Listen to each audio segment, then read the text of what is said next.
안녕하세요. 네, 두 번째 또 이렇게 말씀 전하게 됐는데, 네, 제가 참 부족하지만 하나님께서 오늘 그 성도님들 10년 가운데 말씀해 주시기를 기도하는 마음으로 전하도록 하겠습니다. 네, 오늘 그 말씀 본문은 그 홍해가 갈라지는 본문인데, 저희 같이 한번 1절에서 14절하고 뒤에 이제 26절에서 31절까지 같이 한번 읽어보도록 하겠습니다. 출애굽기 14장 1절입니다. 여호와께서 모세에게 말씀하여 이르시되 이스라엘 자손에게 명령하여 돌이켜 바다와 믹돌 사이에 비하히롯 앞 곧 바알스본 맞은편 바닷가에 장막을 치게 하라. 바로가 이스라엘 자손에 대하여 말하기를 그들이 그 땅에서 멀리 떠나 광야에 갇힌 바 되었다 하리라. 내가 바로의 마음을 완악하게 한즉 바로가 그들의 뒤를 따르리니 내가 그와 그의 온 군대로 말미암아 영광을 얻어 애굽 사람들이 나를 여호와인 줄 알게 하리라 하심에 무리가 그대로 행하니라. 그 백성이 도망한 사실이 애굽 왕에게 알려짐에 바로와 그의 신하들이 그 백성에 대하여 마음이 변하여 이르되 우리가 어찌 이같이 하여 이스라엘을 우리를 섬김에서 놓아보내었는가 하고 바로가 곧 그의 병거를 갖추고 그의 백성을 데리고 갈새 선발된 병거 600대와 애굽의 모든 병거를 동원하니 지휘관들이 다 거느렸더라. 여호와께서 애굽 왕 바로의 마음을 완악하게 하셨으므로 그가 이스라엘 자손의 뒤를 따르니 이스라엘 자손이 담대히 나갔습니다. 애굽 사람들과 바로의 말들 병거들과 그 마병과 그 군대가 그들의 뒤를 따라 바알스본 맞은편 비하히롯 곁 해변 그들이 장막 친 데에 미치니라. 바로가 가까이 올 때에 이스라엘 자손이 눈을 들어본즉 애굽 사람들이 자기들 뒤에 이른지라. 이스라엘 자손이 심히 두려워하여 여호와께 부르짖고 그들이 또 모세에게 이르되 애굽에 매장지가 없어서 당신이 우리를 이끌어내어 이 광야에서 죽게 하느냐. 어찌하여 당신이 우리를 애굽에서 이끌어내어 우리에게 이같이 하느냐. 우리가 애굽에서 당신에게 이른 말이 이것이 아니냐. 이르기를 우리를 내버려두라. 우리가 애굽 사람을 섬길 것이라 하지 아니하더냐. 애굽 사람을 섬기는 것이 광야에서 죽는 것보다 낫겠노라. 모세가 백성에게 이르되 너희는 두려워하지 말고 가만히 서서 여호와께서 오늘 너희를 위하여 행하시는 구원을 보라. 너희가 오늘 본 애굽 사람을 영원히 다시 보지 아니하리라. 여호와께서 너희를 위하여 싸우시리니 너희는 가만히 있을지니라. 여호와께서 모세에게 이르시되 내 손을 바다 위로 내밀어 물이 애굽 사람들과 그들의 병거들과 마병들 위에 다시 흐르게 하라 하시니 모세가 곧 손을 바다 위로 내밀매 새벽이 되어 바다의 힘이 회복된지라. 애굽 사람들이 물을 거슬러 도망하나 여호와께서 애굽 사람들을 바다 가운데 엎으시니 물이 다시 흘러 병거들과 기병들을 덮되 그들의 뒤를 따라 바다에 들어간 바로의 군대를 다 덮으니 하나도 남지 아니하였더라. 그러나 이스라엘 자손은 바다 가운데를 육지로 행하였고 물이 좌우의 벽이 되었더라. 그날에 여호와께서 이같이 이스라엘을 애굽 사람의 손에서 구원하심에 이스라엘이 바닷가에서 애굽 사람들이 죽어 있는 것을 보았더라. 이스라엘이 여호와께서 애굽 사람들에게 행하신 그 큰 능력을 보았으므로 백성이 여호와를 경외하며 여호와와 그의 종 모세를 믿었더라. 아멘. 오늘 본문은 우리가 다 잘 알고 사실은 성경을 잘 모르는 분들도 아마 홍해 갈라진 이야기는 많이 알고들 있는 이야기입니다. 그래서 하나님께서 보여주신 놀라운 기적의 이야기 중에 하나인데 또 이 사건은 우리 크리스찬들이 어떻게 그 죄의 권세 아래 있는 크리스찬들이 하나님의 백성으로 어떻게 변하는데 그걸 하나님이 어떻게 그런 구속의 역사를 이루셨는지를 설명하는 그런 상징으로 그런 그림으로 홍해 사건을 이야기하기도 합니다. 그래서 이스라엘 백성의 역사 속에서도 그 중요한 사건으로 기억이 되는 이야기이고 우리 크리스찬들도 이걸 구속의 이제 상징으로 되게 중요하게 생각을 하는 이야기인데 그리고 이 이야기는 아주 극적인 면이 있죠. 이렇게 막 스케일이 좀 거대하고 홍해 바다가 앞에 있는데 뒤에는 막 애굽 군대가 쫓아오고 있고 그래서 이제 그 위기 속에 있는데 또 그 이스라엘 백성들이 위기가 한 번에 이렇게 해소되는 일들이 일어나고 하니까 그래서 이게 영화로도 많이 만들어지기도 하고 그런 이제 이야기이기도 합니다. 그런데 또 이 홍해 사건은 어떻게 바라볼 수 있냐면 하나님께서 이스라엘 백성에게 하나님을 내가 그 전능하신 하나님이다라는 걸 이렇게 그 보여주는 그런 사건이라고 우리가 이해를 할 수도 있습니다. 그러니까 그 이제 이스라엘 백성의 처음 시작은 이제 뭐 아브라함이라고 생각하면 아브라함에게 하나님이 나타나셔서 내가 어떤 하나님이다 보여주시고 아브라함에게 언약하시고 그다음 아브라함, 이삭, 뭐 야곱, 요셉 이렇게 하나님이 계속 그 한 사람 한 사람을 만나 주시고 그 개인적으로 말씀하시고 관계 맺으시고 언약하시고 그런데 그렇게 해서 이제 애굽 땅으로 이스라엘 백성이 다 들어갔는데 그 다음에 이제 출애굽을 할 때는 이스라엘 모든 백성에게 하나님이 그 앞에 나타나셔서 전능하심을 그 모든 백성이 보는 앞에서 보여주신 그런 사건이기도 한 것이죠. 그래서 우리가 이 31절 이 이야기 마지막을 보면 이렇게 이스라엘 백성들이 고백하는 것을 볼 수 있습니다. 이스라엘이 여호와께서 애굽 사람들에게 행하신 그 큰 능력을 보았으므로 백성이 여호와를 경외하며 여호와와 그의 종 모세를 믿었더라. 네. 그래서 이 사건은 그 하나님의 전능하심과 그 죄에서 하나님의 백성들을 구속하심을 만천하에 말하자면 이 사건이 일어난 것을 애굽 백성들도 다 보았죠. 그리고 바로와 그의 정말 그 강력하다는 세상에서 자기들을 대할 바가 없는 그런 강한 군대와 바로가 그냥 물에 수장당하는 걸 애굽 사람도 다 봤고 이스라엘 백성도 그걸 다 봤고 그러니까 그 하나님의 전능하심과 그 구속의 역사를 그 만천하에 이렇게 보여주신 그런 사건이기도 했습니다. 그래서 이 사건 이후에도 이스라엘의 역사 속에서 구약의 다른 부분에서 뭐 시편이라든지 뭐 계속해서 하나님이 내가 누구인지를 설명하실 때 내가 너희를 홍해를 가르고 구원한 하나님인 것을 잊었느냐 뭐 이렇게 자주 말씀하시기도 하고요. 그래서 예를 들어서 신명기 5장 6절을 보시면 제가 읽어드리겠습니다. 나는 너희 하나님 여호와라 내가 애굽 땅에서 종이었던 너희를 인도하여 내었고 강한 팔로 너희를 구속하였느니라 이렇게 말씀하시고 있죠. 그러니까 이런 비슷한 구절이 너무나 많이 나와 있어요. 그러니까 하나님께서 내가 누군데 내가 이렇게 전능하신 하나님인데 또 내가 홍해를 가르고 너희를 구원한 걸 잊었어? 그 세상에서 가장 강한 군대인 애굽 군대를 멸한 걸 수장시킨 걸 잊었어? 이제 이렇게 말씀하시는 거죠. 그래서 하나님이 이스라엘 백성을 애굽에서 구원해 주시는 이 이야기를 통해서 그 우리를 구원해 주시는 하나님의 구원은 우리 삶에서 어떤 의미인지 좀 생각해 볼 수 있는 것 같습니다. 그래서 이제 이 홍해 이야기를 오늘의 본문을 사실 14장 전체인데 제가 이렇게 조금 그 요약을 좀 했는데 근데 그 첫 구절을 보면은 우리가 그러니까 사실 홍해 이야기를 볼 때 굉장히 급박하고 막 되게 긴장되고 위험하고 이제 그런 분위기를 우리가 그 이야기를 생각하면 그런 느낌을 가지게 되는데 사실은 이 이야기가 읽어보면 1절에서 4절을 읽으면 이미 결론이 다 나와 있고 하나님의 의도와 하나님의 이 홍해 사건을 왜 일으키셨는지에 대한 목적이 이미 다 나와 있는 거 우리가 알 수가 있습니다.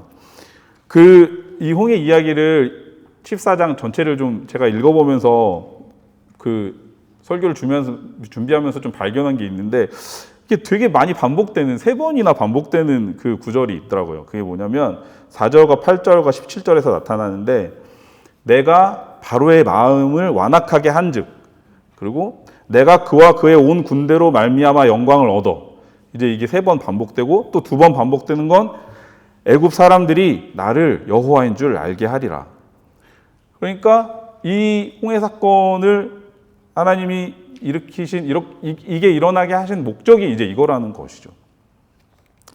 그 하나님은 이스라엘을 구원하시는 그 명확한 계획을 가지고 계셨고 그 계획을 이 홍해 사건이 일어나기 전에 모세에게 분명하게 이렇게 될 거라는 거 말씀하셨고 그게 그대로 또 일어나게 되는 겁니다.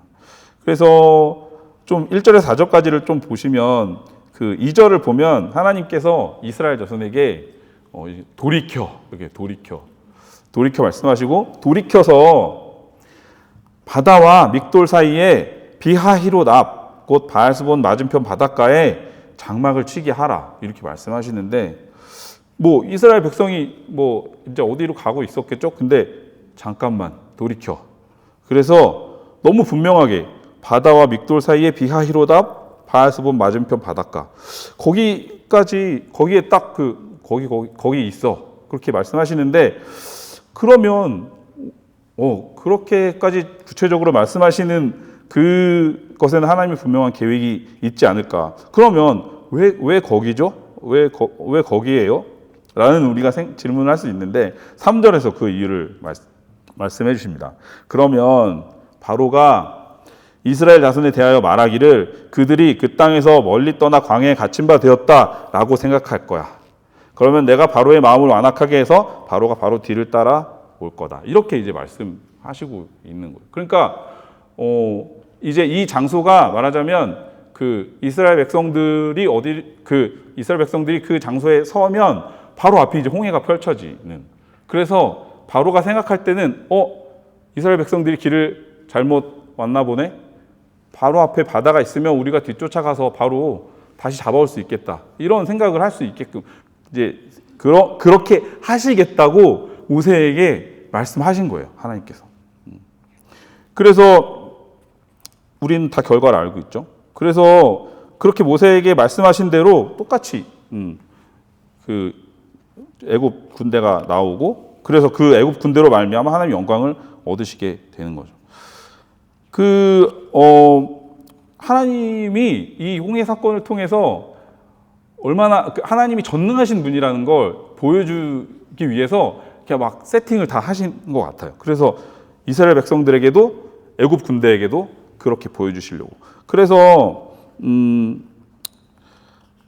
미래에 일어날 일을 미리 말씀하시고 그걸 모세에게 말씀하셨는데 그게 그대로 일어나는 거. 그렇게 앞일을 맞출 수 있는 우리가 미래를 알 수가 없잖아요. 그렇게 하는 건 아무도 할 수 없죠.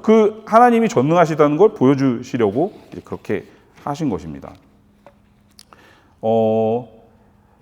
그러니까 사실 이스라엘 백성들을 이렇게 애굽에서 출애굽 시키시는데 그 약속의 땅으로 가는데 그냥 좀 이렇게 홍해가 막 갈라지고 이러지 않아도 그냥 이렇게 좀 애굽 군대가 쫓아오지 않는 그런 편한 길로 가서 그 약속의 땅으로 갈 수도 있었을 텐데 굳이 홍해 앞으로 비하히롯 거기 가서 있어.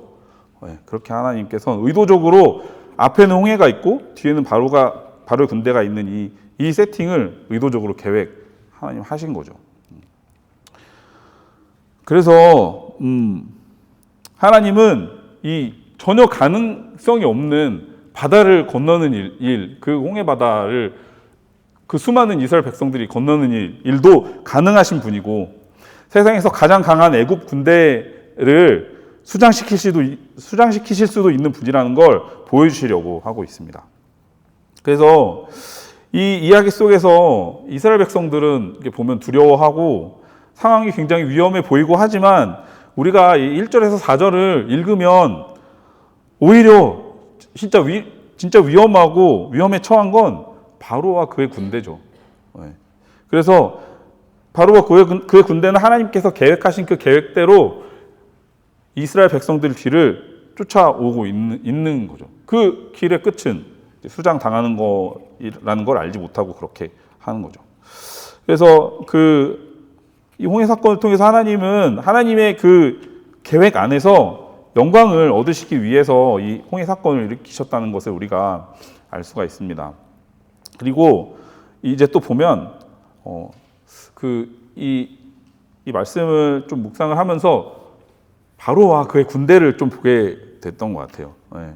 바로와 그의 군대는 보면 사실 이 출애굽기 전에 이제 1장에서 13장까지 쭉 나오지만 10번의 재앙을 하나님이 하나님이 내가 이스라엘의 백성이고 얘네들을 구속할 거라는 걸 계속 보여주시고 막 그러다가 이제 마지막에 10번째 재앙은 그들의 장자들이 다 죽었고 그런 상황까지 이르렀는데도 불구하고 이 이스라엘 백성들이 홍해 앞에 선 걸 보니까 이렇게 그걸 다 잊고 하나님 백성이신 걸 계속 그 메시지를 보여주셨는데 그거를 믿지 않는 거예요. 계속해서 그럼에도 불구하고 결국은 이렇게 이스라엘 백성들 쫓아오고 결국은 이제 홍해에 빠져서 죽게 되는데 그러니까 이런 말하자면 심판의 순간이 바로 눈앞에 닥치기까지 그 메시지를 알아듣지 못하고 있는 것이 아닌가.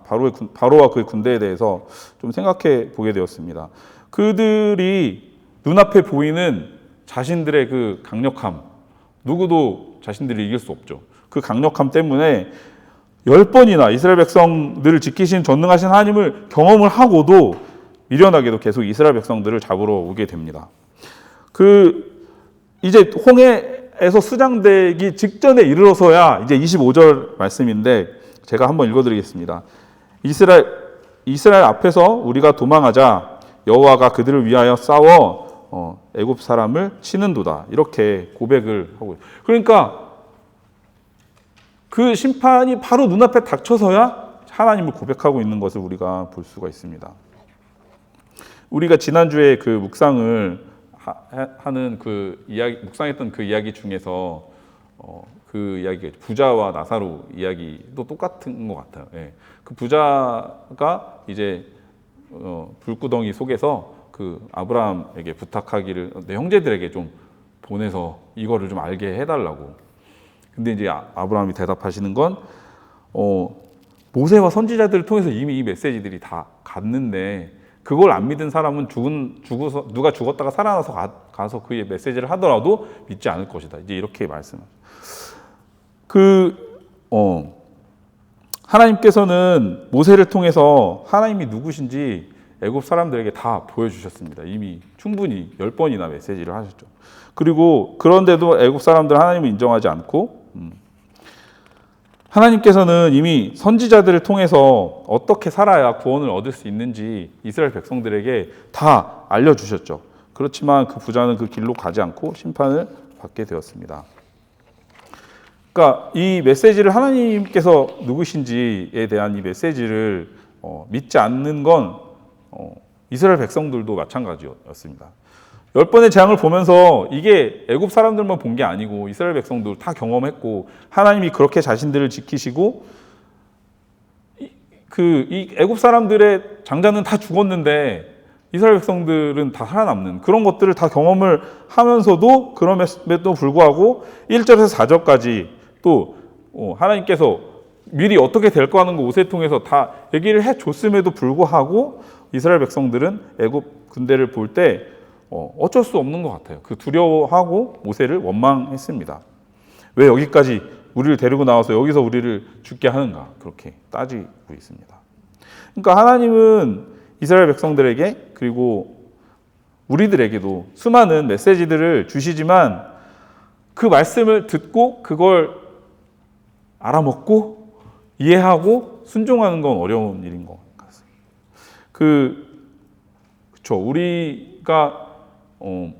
우리에게 하나님의 말씀이 있고 성경이 있고 그것뿐만이 아니라 우리가 지금까지 살아오면서 믿음을 가지고 살아오면서 진짜 이건 하나님이 나에게 행하신 일이다 이런 경험들이 너무나 많은데 하나님이 그런 메시지를 주시는데도 그걸 듣고 알아듣고 그 앞에 순종하는 건 그건 다른 이야기인 것 같습니다. 우리 이제 구약 통독하고 있는데 지지난주에 신명기 30장을 좀 읽으면서 그때 좀 되게 말씀을 저한테 하나 주셨던 게 있는 것 같아요. 보면 거기서 이제 오늘 예배 성경 본문에도 이제 제가 좀 넣어놨는데 제가 한번 읽어보겠습니다. 신명기 30장 이게 이제 1절에서 8절까지가 좀 한 단락인데 제가 이렇게 본 것은 내가 내게 진술한 모든 복과 저주가 내게 임함으로 내가 내 하나님 여호와로부터 쫓겨간 모든 나라 가운데서 이 일이 마음에서 기억이 나거든 너와 내 자손이 내 하나님 여호와께로 돌아와 내가 오늘 내게 명령한 것을 온전히 따라 마음을 다하고 뜻을 다하여 여호와의 말씀을 청종하면 내 하나님 여호와께서 내 마음과 내 자손의 마음에 할례를 베푸사 내게 마음을 다하며 뜻을 다하여 내 하나님 여호와를 사랑하게 하사 내게 생명을 얻게 하실 것이며 이 말씀이었는데 이제 모세가 이스라엘 백성들에게 마지막으로 이제 고별 설교한 그 내용인데, 내가 너에게 지키라고 했던 그 하나님 율법을 지켜야 되는데 지키지 못하고 뭐 이제 쫓겨나서 유배 생활을 하게 될 텐데, 거기서라도 너희가 다시 하나님의 말씀을 돌이켜서 하나님의 말씀을 지켜서 행하면 어떻게 이 일이 마음에서 기억이 나거든. 그래서 온전히 마음을 다하고 뜻을 다하여 여호와의 말씀을 청종하면 어떻게 되냐면 다시 돌아오게 하시고 또 복을 주시고 이렇게 회복시키실 것인데, 그 마지막에 어떻게 되냐면 내 하나님 여호와께서 내 마음과 내 자손의 마음에 할례를 베푸신다고 말씀하시고 있어요. 그래서 내게 마음을 다하며 뜻을 다하여 내 하나님 여호와를 사랑하게 하사라고 말씀하시는데, 그러니까 예수님께서도 예수님의 가르침에서도 예수님께서 말씀하시지만 뭐가 너 제일 큰 계명이냐 말씀하실 때, 이제 내 마음을 다하고 목숨을 다하고 뜻을 다하여 주 너의 하나님을 사랑하라 이렇게 말씀하시는데, 그런데 그걸 우리가 할 수 있나요? 하고 싶죠. 하고 싶은데 할 수 없을 때가 되게 많은 것 같아요. 근데 이제 이 신명기 30장 6절을 보시면 그렇게 할 수 있게 해주신다는 거거든요. 마음을 다하며 뜻을 다하여 내 하나님 여호와를 사랑하게 하사, 그렇게 할 수 있게 해주신다고 말씀을 하시고 있습니다. 그러면 어떻게 하면 이렇게 하게 해주시냐? 그게 이제 오늘 내게 명령한 것을 온전히 따라 마음을 다하고 뜻을 다하여 여호와의 말씀을 청종하면, 그래서 여호와의 말씀을 청종하면 마음을 다하고 뜻을 다해 하나님 사랑할 수 있게 해주신다고 말씀하시고 있어서, 이렇게 무슨 공식을 하나 발견한 것 같은 그런 좀 은혜를 좀 얻었습니다. 그래서 우리가 마음을 다하고 뜻을 다하여 하나님을 사랑하는 게 너무 어렵고 그렇게 할 수 없지만, 우리가 하나님의 말씀을 듣고 그걸 따르는 건, 그렇게 결정하는 건 할 수 있는 일일 것 같아요. 그 마음의 할례를 베푸시는 거에 대해서도 이제 찾아봤는데, 창세기 17장 10절에서 11절을 좀 보면, 너희 중 남자는 다 할례를 받으라. 이것이 나와 너희와 너희 후손 사이에 지킬 내 언약이니라. 너희는 포피를 베어라. 이것이 나와 너희 사이의 언약의 표징이니라. 할례는 언약의 표징이라고 말씀하시는데, 그러니까 우리가 하나님의 말씀을 듣고 순종하면 우리 마음에 할례를 해주시겠다는 건데, 그러니까 하나님의 말씀을 마음과 뜻을 다해서 순종하면 하나님께서 나에게 언약을 베푸시고 그 언약을 지키실 거라는 그 표징을 마음에 주신다는, 그 확신을, 하나님이 나에게 약속하셨고 그 약속을 분명히 지키신다, 그 표징을 마음에 주신다는 거죠. 그래서 그렇게 되면 우리가 마음과 뜻을 다해서 하나님을 사랑할 수 있게 된다고 말씀하시고 있습니다.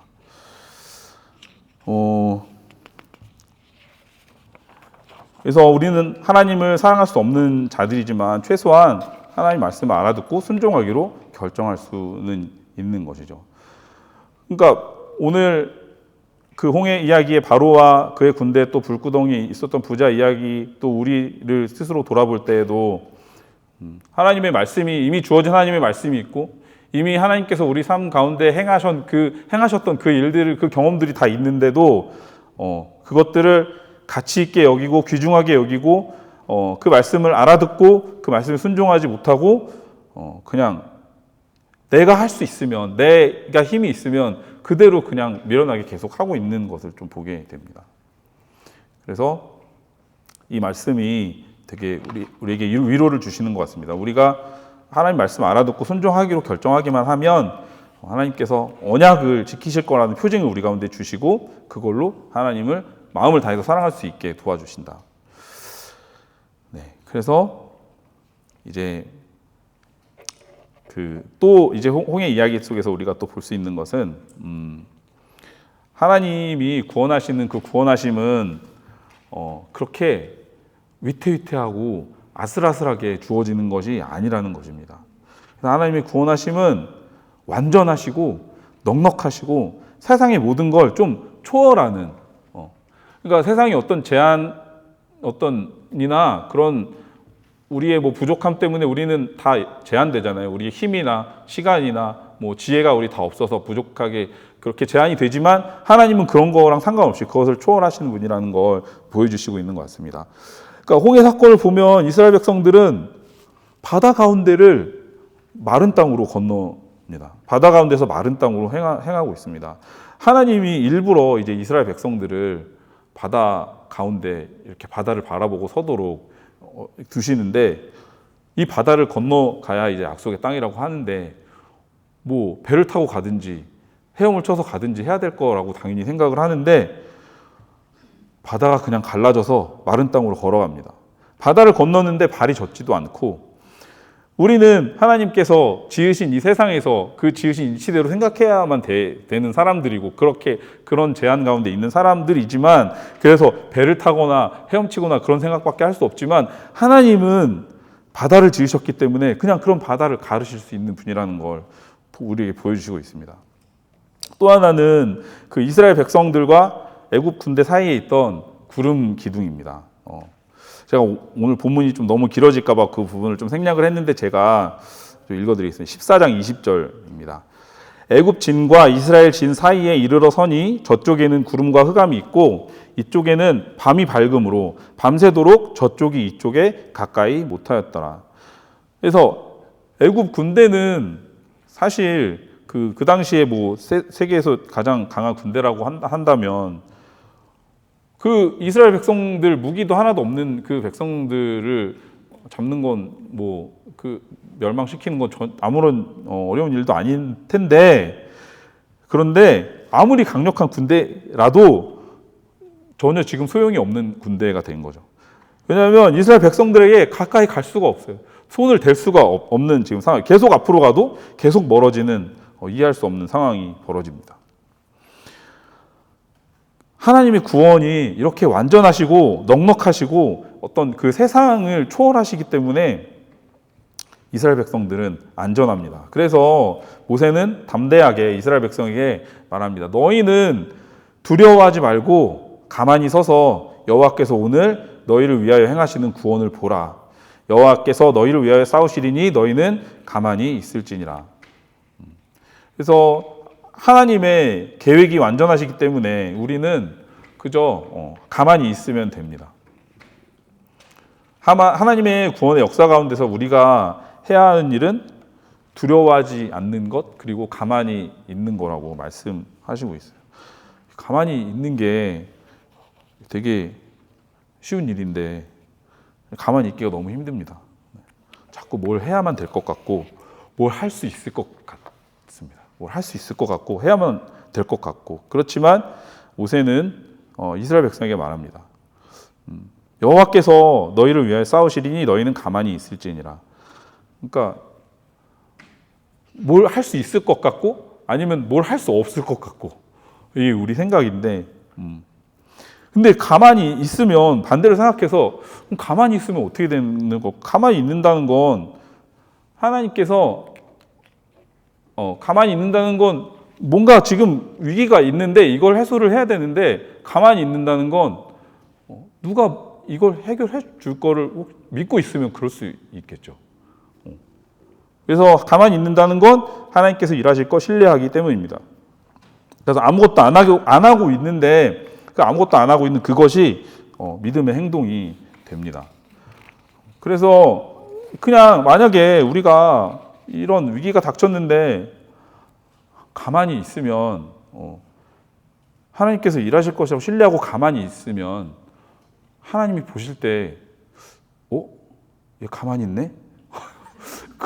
그러면 얘를 가만히 있는다고 그걸 가만히 두고 구원을 안 하면 그거는 진짜 하나님 이름에 하나님의 백성이라고 하는데 그래서 반대로 생각을 해보니까 가만히 있으면 하나님이 움직일 수밖에 없구나. 하나님께서 우리를 그냥 그대로 두실 수가 없습니다. 그래서 하나님께서 하나님 백성이 망하는 걸 그대로 두실 수가 없기 때문에 잠잠히 가만히 있는 건 하나님의 구원의 계획이 확실하고 완전하고 그렇다는 거 우리가 인정하는 것입니다. 그래서 하나님에 대한 믿음과 신뢰를 내 행동으로 보여주는 게 가만히 있는 것이다. 그래서 보시면 그 이스라엘 백성들과 애굽 군대 사이에 있던 구름 기둥은 하나님의 보호하심이 어떤지를 우리에게 잘 보여주고, 완전하시고 너무나 완전해서 이 대적들이 건드릴 수조차 없는 그런 완전한 하나님의 구원이고, 그 홍해를 건너는데 그냥 발이 젖지 않고 건너는 그런 구원입니다. 그래서 아무리 강한 군대라도 접근조차 못하는, 그래서 빛이신 하나님께서 보호하시는 하나님의 백성인 우리들은 빛 가운데 거하기 때문에, 그 빛 가운데 있는 우리는, 하나님의 백성은, 이스라엘 사람들은 어둠이 감히 건드리지 못한다는 걸 보여주시고 있는 것 같습니다. 그래서 하나님의 구원을 얻기 위해서 이스라엘 백성들이 거기에서 한 것은 아무것도 없었어요. 그냥 아무런 대가를 치르지도 않았죠.